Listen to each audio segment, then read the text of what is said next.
इधर जितने भी लोग हैं लगभग सब संकल्पित बचे हैं, बाकी सब जा चुके हैं। और जो आपस में बात कर रहे हैं, यदि वो कविता सुनेंगे तो मैं सुनाऊंगा, यदि आप नहीं सुनना चाहते हैं तो मना कर दें, मैं बिना सुनाई आ जाता हूँ। नहीं सर, सुनेंगे सर। तो ये कविता है सैनिकों के लिए, सैनिकों के ऊपर।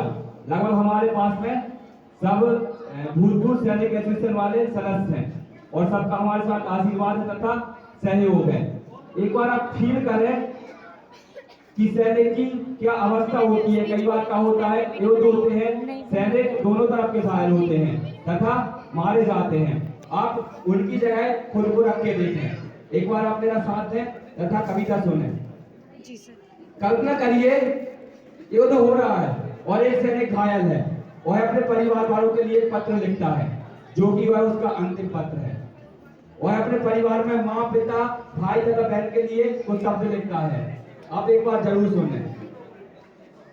सैनिक घायल है तथा वह एक अंतिम पत्र लिखता है जो कि वह उसके खून से लिखा हुआ है। वह अपनी माँ के लिए लिखता है, माँ तुम्हारा लाडला युद्ध में अभी घायल हुआ है। माँ तुम्हारा लाडला युद्ध में अभी घायल हुआ है, देख उसकी वीरता को, शत्रु भी घायल हुआ है। माँ तुम्हारा लाडला युद्ध में अभी घायल हुआ है, देख उसकी वीरता को, शत्रु भी घायल हुआ है। रक्त की होली रचाए मैं पिलाए कर दिख रहा हूँ, रक्त की होली रचाए मैं पिलाए कर दिख रहा हूँ, और उसी सूरज से तुमको पत्र अंतिम लिख रहा हूँ, और उसी सूरज से तुमको पत्र अंतिम लिख रहा हूँ। युद्ध था भीषण मगर, युद्ध था भीषण मगर, एक इंच ना पीछे हटा हूं, मां तुम्हारी थी शपथ मैं इंचों में कटा हूं। एक गोली सीने पर कुछ देर पहले ही लगी है, एक गोली सीने पर कुछ देर पहले ही लगी है, मां तुमने दी थी जो शपथ वो मैंने पूर्ण की है। छा रहा है आंख के सामने अंधेरा, छा रहा है आंख के सामने अंधेरा, पर दिख रहा है मां मुझे उसमें नूतन सवेरा। कह रहे हैं शत्रु भी मैं जिस तरह सैदा हुआ हूं, सैदा का अर्थ होता है लेटना। कह रहे हैं शत्रु भी मैं जिस तरह सैदा हुआ हूं, लग रहा है किसी सिंगनी की गोद से पैदा हुआ हूं।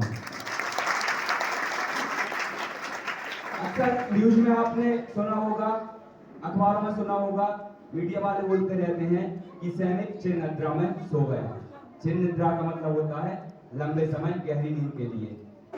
एक सैनिक चिर निद्रा में नहीं सोता, वह हमेशा जवान रहता है, अमर रहता है। ठीक है, तो चिर निद्रा में शब्द है, और चिर निद्रा को आप चिर निद्रा समझें। एक सैनिक कभी नहीं मरता, वह हमेशा अमर रहता है, और एक सैनिक कभी रिटायर्ड नहीं होता, भूतपूर्व सैनिक नहीं होता, वह हमेशा सैनिक रहता है और हमेशा फौजी रहता है। एक बार फौजियों के लिए जोरदार तालियां बजा दें।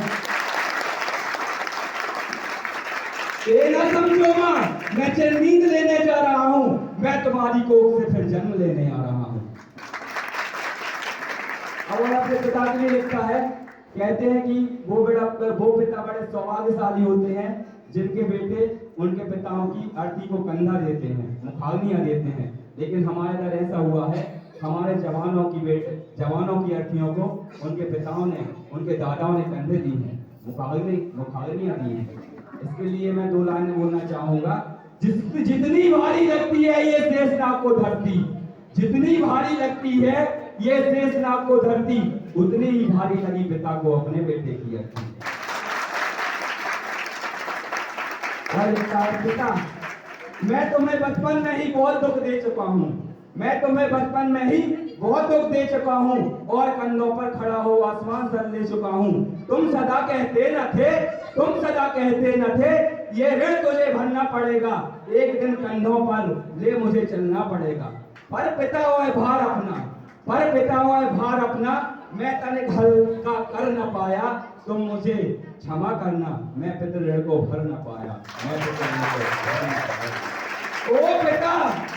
ओ पिता यह प्रश्न मुझको आज तक भी खा रहा है, ओ पिता यह प्रश्न मुझको आज तक भी खा रहा है, ऐ सुत तुम्हारे कंधों पर ही जा रहा है, ऐ सुत तुम्हारे कंधों पर ही जा रहा है। और अपने भाई के लिए लिखता है, गांव में कहा जाता है कि जो बॉर्डर पे खड़ा है वह भाई नहीं है, वह मेरी दाई भुजा है, वह मेरी बाई भुजा है। आपने सुना होगा अक्सर, जो बॉर्डर पे खड़ा है वह भाई नहीं है, वह मेरा राइट हैंड है, वह मेरा राइट हैंड है। एक भाई को दूसरे भाई की याद कब आती है, सुनिए। मैं तुझे बाहों से, भाई से कहता है, सुन अनुज रणवीर गोली बाह में जब आ समाई, सुन अनुज रणवीर गोली बाह में जब आ समाई, ओ मेरी बाई हो जा उस वक्त तेरी याद आई, ओ मेरी बाई हो जा उस वक्त तेरी याद आई। मैं तुझे बाहों से आकाश दे सकता नहीं हूँ, मैं तुझे बाहों से आकाश दे सकता नहीं हूँ, मैं तुझे बाहों से अब आकाश दे सकता नहीं हूँ, लौट कर आऊंगा ये विश्वास दे सकता नहीं हूँ। पर अनुज विश्वास रखना, पर अनुज विश्वास रखना, मैं थक कर नहीं पढ़ूंगा, तुम भरोसा पूर्ण रखना, सांस अंतिम तक लड़ूंगा, सांस अंतिम तक लड़ूंगा। अब तुम्ही को सौंपता हूँ, वह भाई से कहता है, अब तुम्ही को सौंपता हूँ, बहन का ध्यान रखना, जब पड़े जरूरत वक्त पर सम्मान करना, तुम मुझसे कहना रक्षा पर्व जब भी आएगा, तुम मुझसे कहना रक्षा पर्व जब भी आएगा, भाई अंबर में नजर आशीष देता आएगा, भाई अंबर में नजर आशीष देता आएगा। अब पत्नी के लिए लिखता है, हमारे इधर हिंदू धर्म में कहा जाता है, जब पति पत्नी की एक बार शादी होती है तो वह 7 जन्मों के लिए एक दूसरे से बंधन में बन जाते हैं, हमेशा के लिए 7 जन्मों के लिए साथ रहते हैं। वह पत्नी के आगे कुछ शर्तें रखता है जो कि बहुत कठिन है, वह जानता है कोई पत्नी दे नहीं सकती, पर वह लिखता है कुछ शर्तें हैं जो पत्नी से मांग रहा है। पता है, माफी चाहूंगा, थोड़ा सा अटक रहा हूं।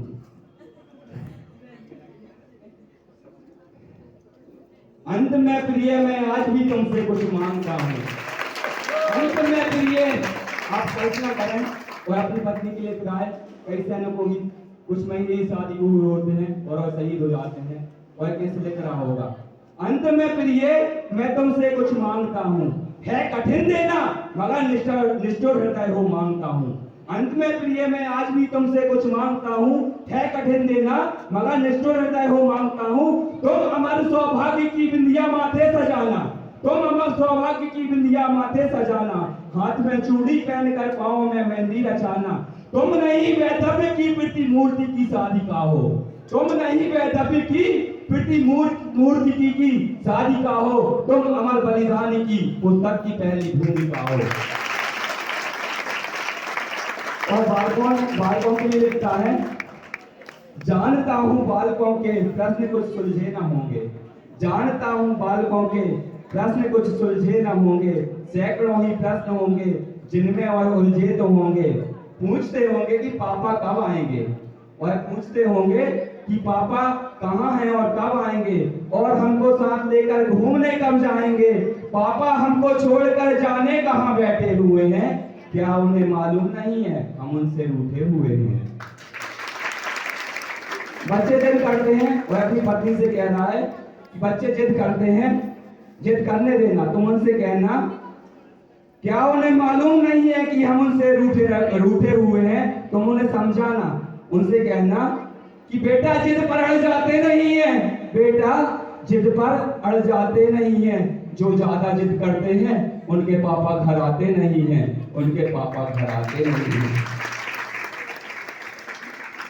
मैं यहाँ कुलदीप के हित का शौर्य किससे गढ़ रहा हूँ, मैं यहाँ कुलदीप के हित के शौर्य किससे गढ़ रहा हूँ, एक आदि सी प्रतिज्ञा उसके हिस्से कर रहा हूँ, वंश की पावन धरोहर अब उसी को सौंपता हूँ, वंश की पावन धरोहर अब उसी को सौंपता हूँ, और मैं दुश्मन की गोदी बन प्रभंजन रोकता हूँ, तुम अकेली हो नहीं, इस धैर्य को खोने न देना, मर उठे दुख से हृदय, मर उठे दुख से हृदय, मगर आंखों को रोने न देना।